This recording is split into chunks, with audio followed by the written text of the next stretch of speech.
I did was I laughed and said, is anyone going to even join in?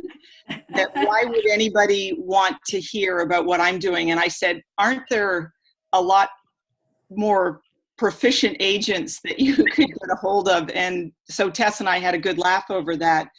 But I did want everyone to know that, I'm very grateful to be a part of John R. Wood and to be a part of real estate. And I like to think of myself as very humble, because I think about where I came from to where I am now. And I part of why I love real estate so much is I love Naples. I mean, for me, this has been my most favorite place I've absolutely ever lived.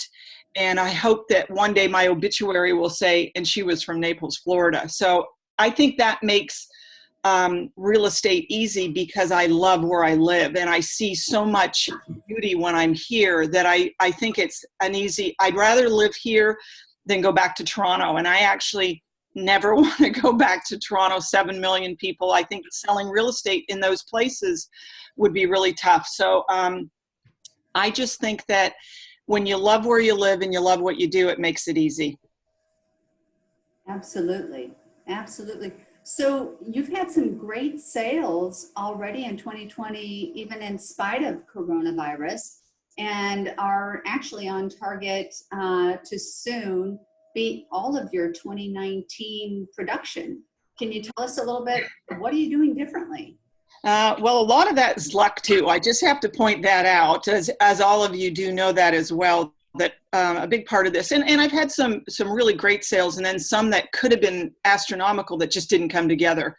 But really what I decided to do differently with this was to approach each buyer and seller so differently, and to just ask myself, if I was sitting in New York, New Jersey, Connecticut, Massachusetts, any one of those places, we're all in this together. And, when I was in the office yesterday, Beth Smith pointed out to me, and I just thought it was brilliant, that, listen, this is way easier than when Irma hit, because Irma was a Naples only problem. We had no water and no electricity, and we were all lining up for food.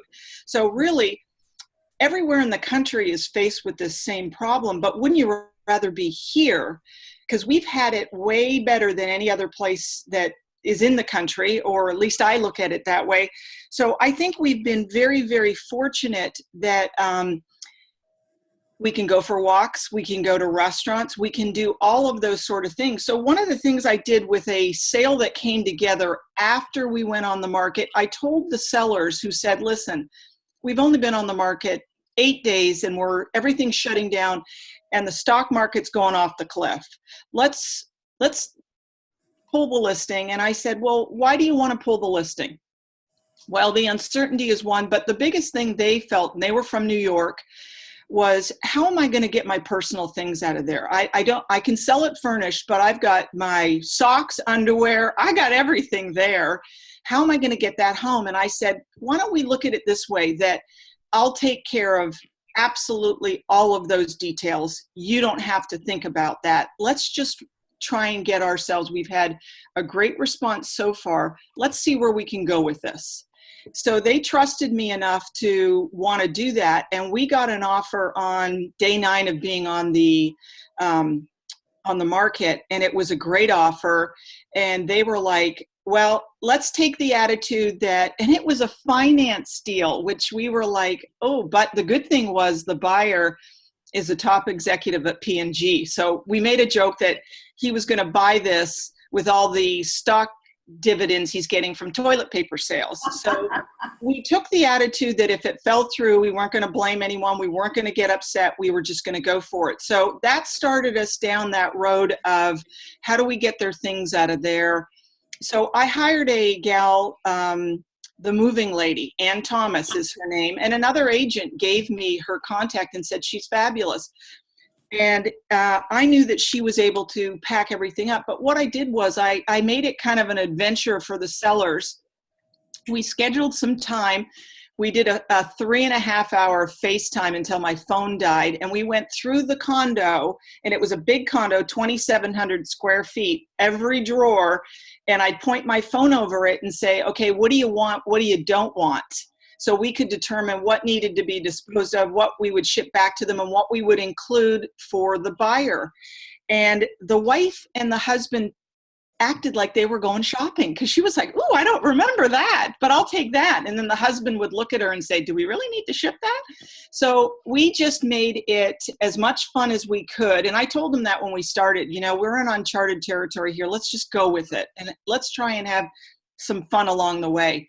So to make a long story short, we were able to pack up everything they had, clear out the place. And then we had a couple other issues. They had a car in the garage and they said, "Well, what are we going to do with the car?" And I said, "Well, let's see where we can go with it." So I contacted the buyer's agent and said, "Listen, any chance they're interested in a 9-year-old Honda Accord with 8,000 miles on it for $5,000?" And they bought it like that. And in the meantime, I had 3 or 4 other people I mentioned it to and said, "Oh, I would have bought it for that." So it just took a whole lot more work than it normally does. And I'm sure all of you say, "Well, I do that anyways."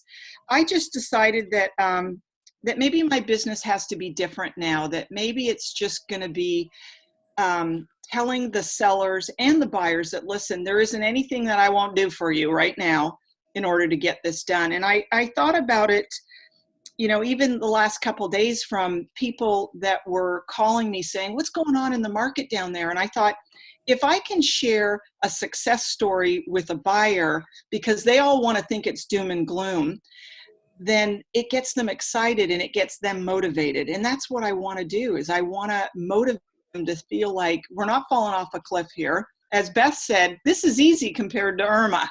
We're definitely in a situation that if we're going to be somewhere, why not be in Florida? The other thing I realized is, if you've been working from home and you've been able to be successful working from home in Indiana, Chicago, wherever it is you're from, you realize that, why do I need to stay up there? Why can't I move to Florida and work from home and be somewhere where the weather is great, where we didn't get hit hard with COVID-19, and I can be successful down there? So I see it as an opportunity. I actually think that when things start to open up again, that we're going to go way up. It's a gut feeling I have. Call it optimistic, but I truly think that is what's going to happen. Annie, will you talk about, you told me some of the examples, like if you get a call like that and you're looking out at your view, what are some of the things that you do when you get those calls?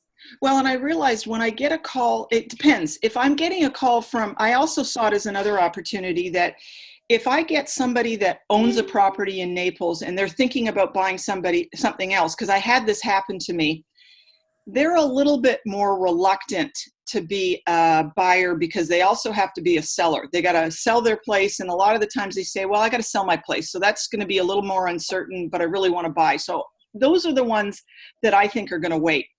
But if a buyer calls me, and I've got one client, they're from Buffalo, and we've made it kind of a joke to check in every week, and we do a weather report. And I kind of started that, and they've been sending me text messages when it's snowing, and it snowed 2 days ago during dinner. So I always say to them, "I just want you to know we've never had better weather."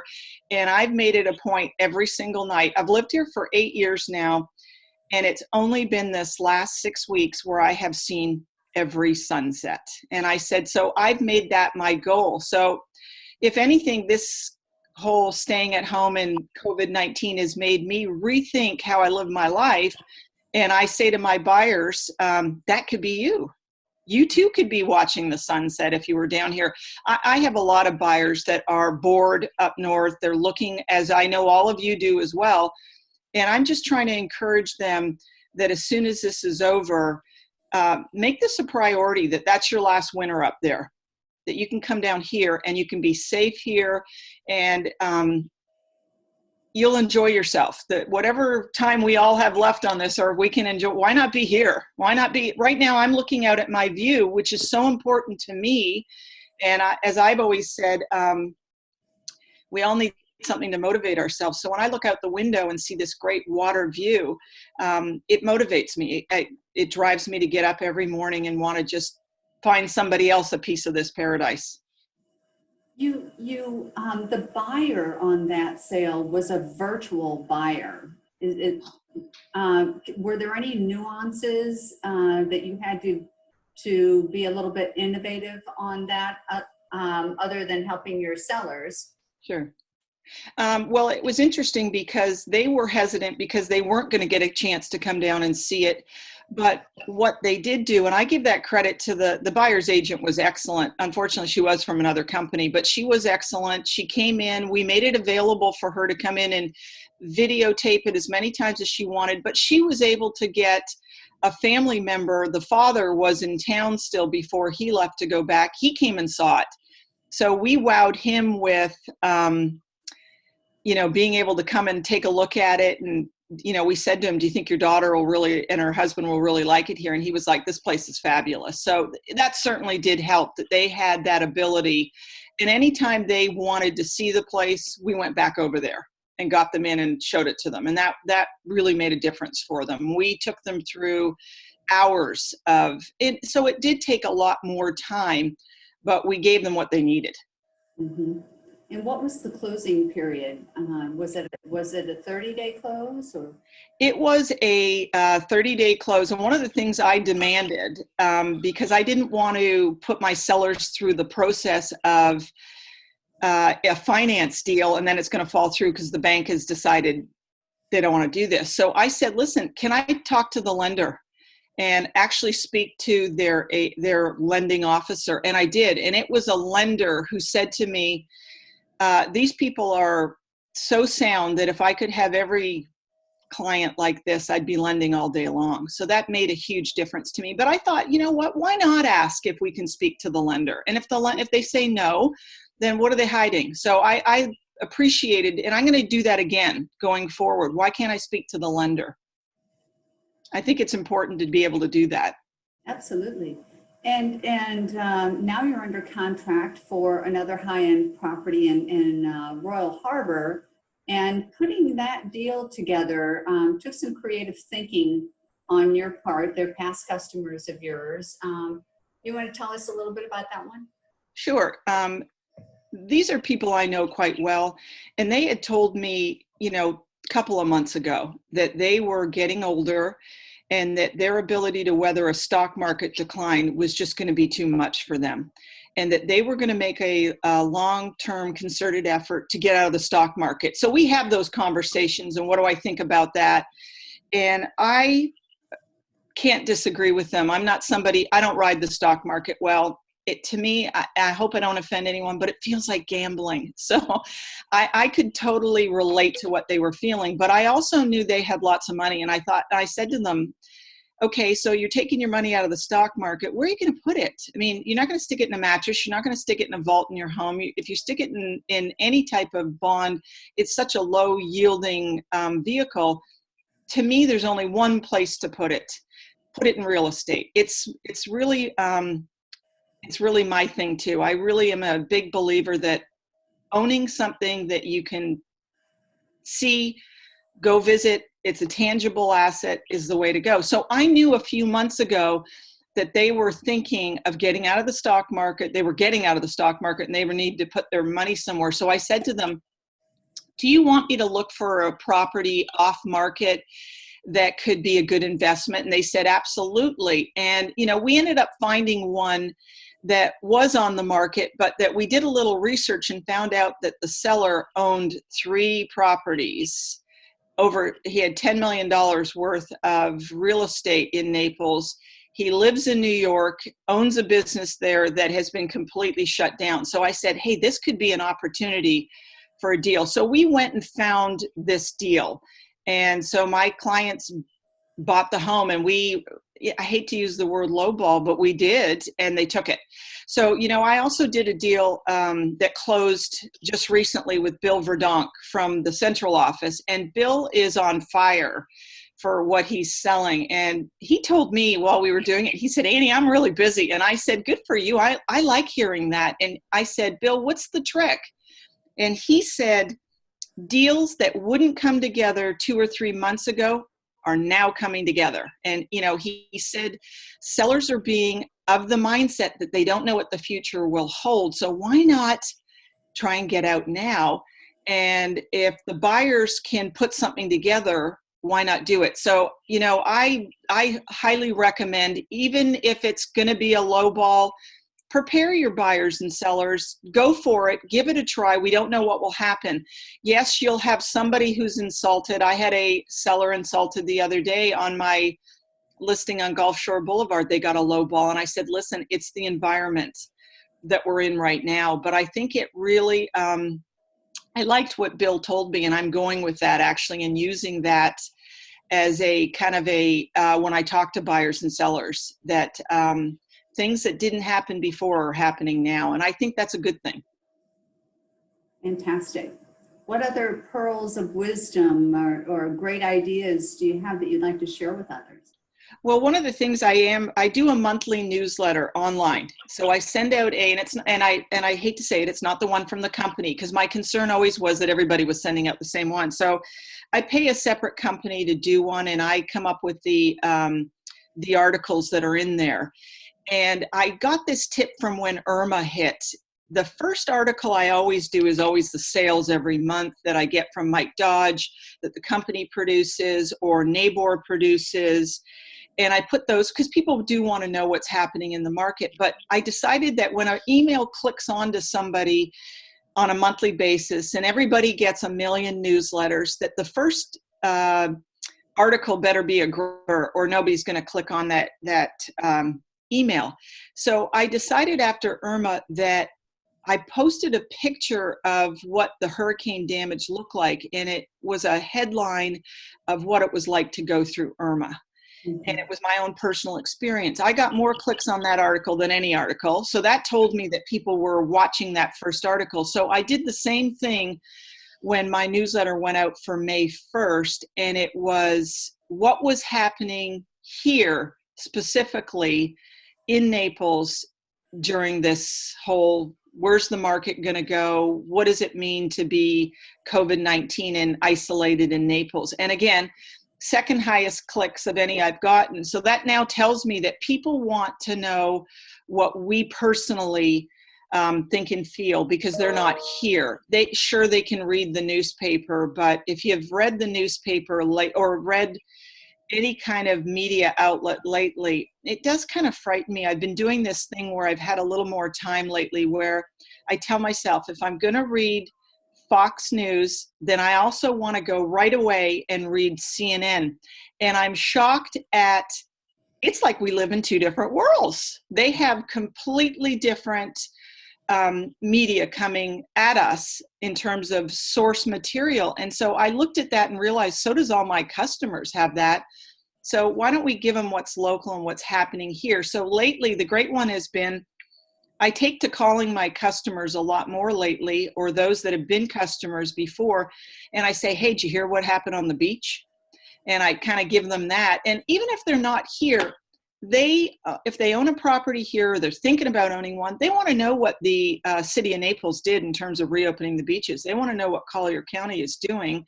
They want to see the pictures too. Yeah, they can go online and see it, but they kind of want to hear it firsthand as to what's going on. And I really like that. And so I think engaging more with previous customers and with customers that are a year away from buying or 2 months away from buying, just keeping them engaged. I've had more time to do that, and I've enjoyed that. I've appreciated that, and I think it's made a difference. Fantastic. Is there anything else you'd like to share before we open it up for questions? Well, I'd love to hear that more people will do these master series, because I'd love to. I have to say, I think of all the, just even this last week with hearing from other agents, John R. Wood agents have given me pearls of wisdom. And, I'm going to use that line that Beth told me about, hey, this is nothing compared to what we went with Irma. We didn't have water or electricity. So this is a great one. And so I think if we all share with one another, I think it would be great to incorporate and see because I know that I'm missing something. Some days I just feel like, what's everybody else doing? I want to know what they're doing. So I think this is a great vehicle. And I can tell you, I'm pretty sure they're not doing this at Sotheby's or any other company. So I just want to thank everyone. And also, if there's something that's working for you that you can share with us. I mean, as a kid growing up, I played a lot of tennis. I was a ranked junior, and the coach said to me one day, you know, you're never going to be a superstar because you just want everybody to win. And that doesn't work that way. But I truly, in my heart, want everyone to know that I love the success that I've had, and I'm grateful for it, but I want everybody else to have it too. So how can we make this a win-win for everybody? I take that same attitude with my customers when I'm buying and selling something. How do we all win in this? Absolutely. If you have any questions, you can unmute yourself and join in the conversation. And as Annie said, if you have a situation that you'd like to share that you feel would be beneficial to others, feel free to bring that up as well. We have 15 minutes left before Zoom cuts us off. So we have ample time to visit and share additional stories. So to unmute yourself, if you hover over your square, and you can either click unmute in the top right corner or click the little red microphone down in the bottom left corner.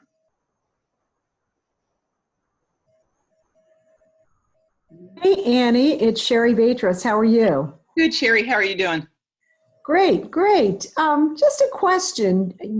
I'm sure you must do a lot of digital marketing. Do you still send out print marketing as well, postcards, things like that, or brochures? What do you think's more important, or how do you feel about that? I'm doing both. I really do think that there is something wonderful about getting something in the mail. And what I have noticed in the last 6 weeks, boy, I haven't been getting anything from any other. I live in Park Shore, and I think all of us decided not to do that. So I'm about to pick that back up again, because I've decided that as we're all opening up again, why not be out there with print? I've done very, very well over the years with print, and I am a big believer in print. I do a monthly mailer that I did stop for a month because it was showing what was pending, and I really didn't want to express anything negative or the numbers are down. So I'm going to pick it back up, and I'm kind of thinking about redoing my my monthly newsletter to include some of the things we just talked about. Things like, hey, if you're going to have to sequester in place ever again, why not do it here? The weather is fine. The beaches are fabulous. We still can get outdoors. I mean, you know, the other great thing that if you sell a lot in a golf course community, I sell a lot at Windermere. I cannot believe my clients that are over at Windermere. They have been sending me pictures daily of their golf games, and they've been making jokes about social distancing. I mean, they mean it, but at the same time, they've been having the time of their lives, because the golf course is easy to get a tee time, and they can still play. You can still play tennis over there. So, I mean, I think we're living in paradise, and I think more people will want to be in paradise after it's over. Annie, Kathy he has posted a question, and she is asking, what questions did you ask the lender when you spoke to them? The first thing I said was, how do I have the confidence that you're not going to pull the plug on this one if interest rates or the stock market, because that was a worse time than being deep into COVID, because the stock market was just plummeting. And he said to me that he was so confident in their asset base for this customer that he did not feel that they were going to be a big risk to them. And you know, we're not going to always get customers like that, but I wanted his personal assurance that if the stock market was going to plummet, was he still going to lend to them? And then I said to him, very important, what would make you not lend to them? And he could not come up with something that he could foresee right now. And granted, it's a bank. I think banks can change their mind as the wind blows. But he could not think of a doomsday scenario, even knowing what we were in, that would stop him. And I think we've got a right to be able to say to them, hey, listen, you know, is there something about them or about the current environment that would preclude you from wanting to go forward? And I think that was important to ask that. I was point blank asking him, you know, everything I could about them that he was going to let me know. And I have to tell you, he was gracious and very willing. Had I gotten somebody who was like, listen, it's so much uncertainty, we really don't know, but today we will. I mean, it might have been a totally different scenario. But he was their personal banker, and I think that made a difference. Great question, Kathy. What other questions are there for Annie?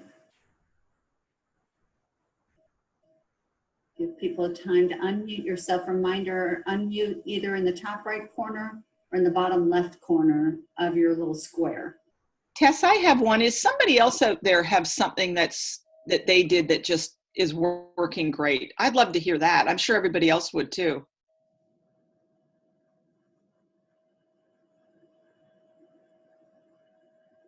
Alice, did you want to speak? I'm unmuting you, Alice. Go ahead. Oh, hold on.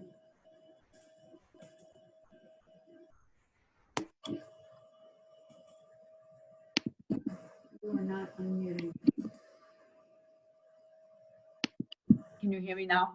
There you are. Can you hear me? Oh, okay. I was going to say, I live in Fiddler's Creek, and I did some postcards showing the lifestyle here of my own personal photography and everything, and just saying selling the lifestyle. And people love that, you know, especially a lot of neighbors, and they're like, oh, wow. So now I'm taking pictures of us playing bocce, but it's still social distancing. So again, it's the lifestyle. I think that's wonderful. Maybe our new headlines have to be social distancing in paradise. What's it like to social distance? Maybe that's the topic of my next newsletter. What's it like to social distance in paradise? And I don't think I'm rubbing it into people that aren't here. I think I'm just trying to encourage them to come here. If, and as we started out earlier, if anyone would like to just kind of unmute yourself and just say thank you or congratulations, or I have a question, feel free to do that. We have. Congratulations, Annie, for doing a great job. Just one thing I'd add is I started posting some stuff on my Facebook page, some photographs that I took, to Alice's point, personal photographs.